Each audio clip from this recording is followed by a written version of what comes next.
नमस्कार, स्वागत है सभी आंगनवाड़ी सेविका सहायिका बहनों का हमारी आज की सच्ची खबरों में। तो बहनों, मैं आज आपको जो जानकारी देना चाहती हूँ वो आपके लिए बहुत ज़रूरी है, एक दूसरे को शेयर अवश्य कर दें। जिला पोषण समिति की बैठक में आंकड़े देखकर सीडीओ ने जताई नाराजगी, यानी जो सीडीओ हैं उन्होंने नाराजगी जताई है। ये किस जिले की है ये भी आपको बताएंगे। जिले के सभी सीडीपीओ के साथ सुपरवाइजरों का भी वेतन रोक दिया गया है, यानी जिले के जो डीपीओ सीडीपीओ उनका तो रुकवाई, उनके साथ साथ सुपरवाइजरों का भी वेतन रोक दिया गया है। बहुत ही अच्छी बात है। अब इसके साथ साथ और क्या हुआ इसको देख लेते हैं। ये लखीमपुर जिले की खबर है। उत्तर प्रदेश की जिला पोषण समिति की बैठक में पोषण ट्रैकर ऐप पर दर्ज लाभार्थियों की समीक्षा पर सीडीओ ने सख्त रुख अपनाया। सभी सीडीपीओ सुपरवाइजर का वेतन रोकने का निर्देश दिया, साथ ही जिला समन्वयक और ब्लॉक समन्वयक का मानदेय रोकने को कहा। वहीं बच्चों का वजन लंबाई नहीं दर्ज करने पर 23 आंगनबाड़ी कार्यकर्तियों का मानदेय रोकने का निर्देश दिया। यानी देखिए, सीडीपीओ सुपरवाइजरों का तो रुका ही है, लेकिन साथ ही साथ जो 23 हमारी जो आंगनबाड़ी बहनें हैं जिन्होंने वजन लंबाई नहीं किया है उनका भी मानदेय रोकने का आदेश दे दिया गया है। सीडीओ की इस कार्रवाई से विभाग में हड़कंप मचा है। आंगनबाड़ी केंद्र पर पंजीकृत महिलाओं बच्चों का पूरा डाटा पोषण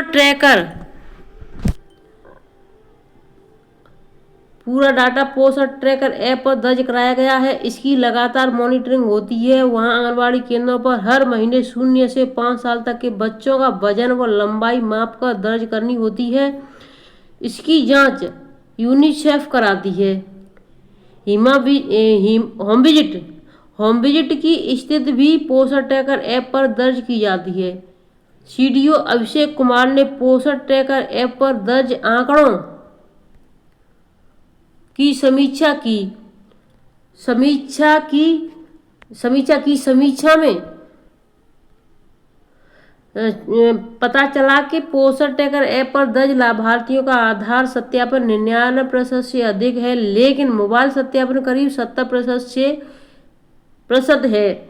यूनिसेफ ने जो सत्यापन रिपोर्ट दी उसमें और आंगनबाड़ी कार्यकर्तियों द्वारा भरे गए बच्चों के वजन व लंबाई में काफ़ी अंतर मिला। इस पर नाराजगी जताते हुए सीडीओ ने सभी सीडीपीओ सुपरवाइजरों का वेतन और जिला समन्वयक व ब्लॉक समन्वयक का मानदेय रोकने का निर्देश दिया है।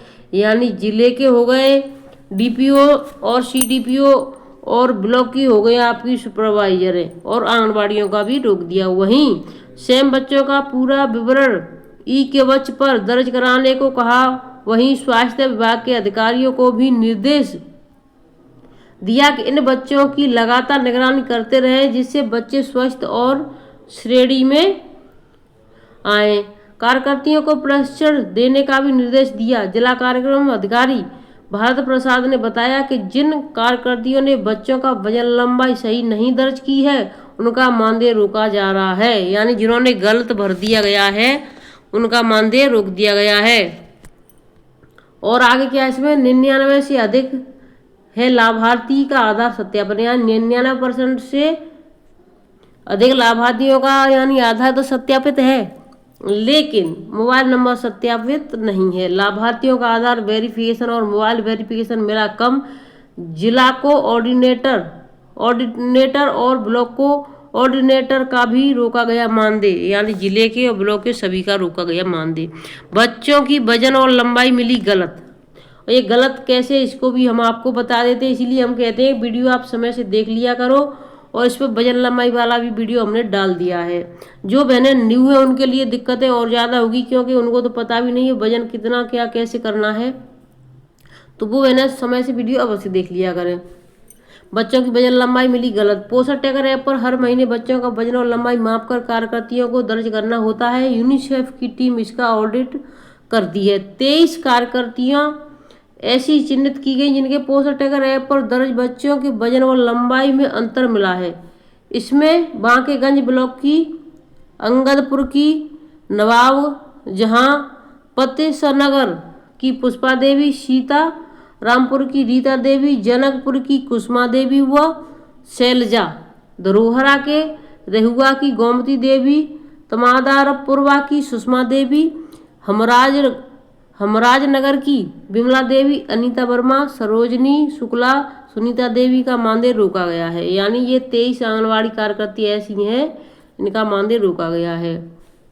वहीं ईसानगर के पलिया की पुष्पा देवी, परसिया की नीतू सिंह, मुखलिसपुर की रीता यदरानी सरस्वती और रमिया बेड़ की लखाही की किरण, मंगरौली की रामबेटी गीता देवी, भट्टपुरवा की मिथिलेश, बिजनहा की राजबाला व जगतपुर की सुषमा के आंकड़े गलत मिले, इनका मानदेय रोका गया है। तो देखिए, जो यानी बच्चों का वजन लंबाई नहीं लेती हैं, सही नहीं भरती हैं, तो उन बहनों का मानदेय रोका गया है। तो देखिए, बच्चे जब आपके केंद्र पर आते हैं तो वजन लंबाई सही से लिया करें, और जब आप सही वजन लंबाई लेंगे तो पोषण टैग पर बिल्कुल सही बता दिया जाता है। अगर बच्चे का लंबाई वजन गलत भर गया है तो उसको सही कैसे करें। जैसे कि आपने बच्चे का वजन ज़्यादा भर दिया, भरना उसको 11 किलो है, वो आपने भर दिया 13 किलो या 14 किलो, और लंबाई आपने उतनी ही रखी, यानी 9 किलो वजन है बच्चे का तो आपने 75 लंबाई कर दी, सही रहेगी। 9 किलो वजन पर अगर आप 80 लंबाई कर दें तो वो कुपोषित दिखाया जाएगा। इसी तरीके से अगर 80 लंबाई है बच्चे की और आपने 12 की बजाय 13 भर दिया, 11 से 11.5 के बीच में रहता है 80, और अगर आपने इसमें 13 वजन भर दिया तो फिर ये कुपोषित, चाहे वो लंबाई ज़्यादा हो जाए या फिर वजन ज़्यादा, एक चीज़ गलत होती है तो वो यानी दोनों का कंपेयर करना पड़ता है, दोनों को समतुल बराबर रखना पड़ता है। लंबाई और वजन को एक तराजू में दोनों में अलग अलग रखते हैं, दोनों एक ही तराजू में, यानी एक पल्लड़ में हमें वजन रखना है तो दूसरे में लंबाई रखनी है, लेकिन बराबर होनी चाहिए। अगर हमने एक में लंबाई ज़्यादा कर दी तब भी वो यानी कुपोषित में आ जाएगा, या फिर वजन वाले में वजन ज़्यादा कर दिया तब भी वो कुपोषित में आ जाएगा। इसलिए ये दोनों चीज़ें सेम चलती हैं, बराबर बराबर उसी तरीके से। तो मैं आपको और भी दिखाना चाहूँगी। देखिए, जो ये हमारे भाई हैं इनको मैं बताना चाहूँगी कि यानी कि प्रभात की खबर है ये। यानी देखिए, जैसे कि बीएसएफ के जवान हैं, इन्होंने एक दिन पहले ही यानी वहाँ पर शहीद हुए, क्योंकि पाकिस्तान ने विराम कर दिया कि अब हम लड़ना नहीं चाहते हैं, लेकिन 2 से 3 घंटे बाद ही तुरंत फिर से उन्होंने युद्ध शुरू कर दिया झूठ बोलकर। तो इसमें हमारे ये भाई शहीद हो चुके। बीएसएफ के महानिदेशक और सभी रैंक के अधिकारी 10 मई को जम्मू के एसपुरा इलाके में अंतर्राष्ट्रीय सीमा पर पाकिस्तान द्वारा की गई गोलाबारी के दौरान राष्ट्र की सेवा में बीएसएफ के सब इंस्पेक्टर मोहम्मद इम्तियाज द्वारा दिए गए सर्वोच्च बलिदान को सलाम करते हैं। प्रहरी परिवार इस कठिन समय में शोक संतप्त परिवार के साथ खड़ा है। बीएसएफ जवान इम्तियाज की कुर्बानी को सलाम। तो देखिए, हमारे जो जवानों ने इतना संघर्ष किया है, अब भी कर रहे हैं, दिन रात वहाँ पर खड़े रहते हैं सीमा पर। जब वो वहाँ पर दिन रात खड़े होते हैं, सोते भी नहीं है, तब हम जाकर के कहीं अपने घरों में चैन की नींद सो पाते हैं। अगर हमारे भाई जिस दिन भी सो गए वहाँ पर, तो समझ लो उस दिन हमारा सोना तो क्या, हमारा उठना बैठना भी हराम, यानी हम नहीं रह पाएंगे, नहीं जी पाएंगे। आपको पता है कैसे क्या होता है। देखिए, पाकिस्तान का आपने सुना, उसने हाथ खड़े कर दिए, हम हार मान रहे हैं, सब कुछ है, लेकिन विराम के लिए फ़ोन कर दिया, फिर सब कुछ। उसके बाद जवान वहाँ पर थे, लेकिन थोड़ा सा यानी जब लड़ाई बंद हो जाती है तो थोड़ा सा इंसान रिलैक्स लेता है कि थोड़ा सा चलो अब बंद हो गया तो अब हमें इसमें कुछ नहीं करना। उसी वक्त उन्होंने फिर से फायरिंग शुरू कर दी, जिसमें हमारे कई यानी जो महिला हैं वो भी शहीद हुई हैं, कई पुरुष हैं वो भी शहीद हुए हैं, क्योंकि जो वहाँ पर अपनी सेवा दे रहे हैं, हम भाई बहनों की सेवा में लगे हुए हैं, तो उनको अपनी वहाँ शहादत मिली, और यानी देश के लिए लड़ते लड़ते वो वहाँ पर कुर्बान हो गए। तो मैं वीडियो को यहीं पर रखती हूँ। अब जब भी आपको कोई भी फौजी भाई दिखे, उसकी इज्जत और उसको हमेशा सहयोग करें, चाहे किसी भी रूप में आपको कहीं भी दिखे। वीडियो को ज़्यादा से ज़्यादा शेयर करें, चैनल सब्सक्राइब कर लेना, और जिन बहनों का वजन लंबाई नहीं भरा है तो वजन लंबाई भर दो प्लीज़।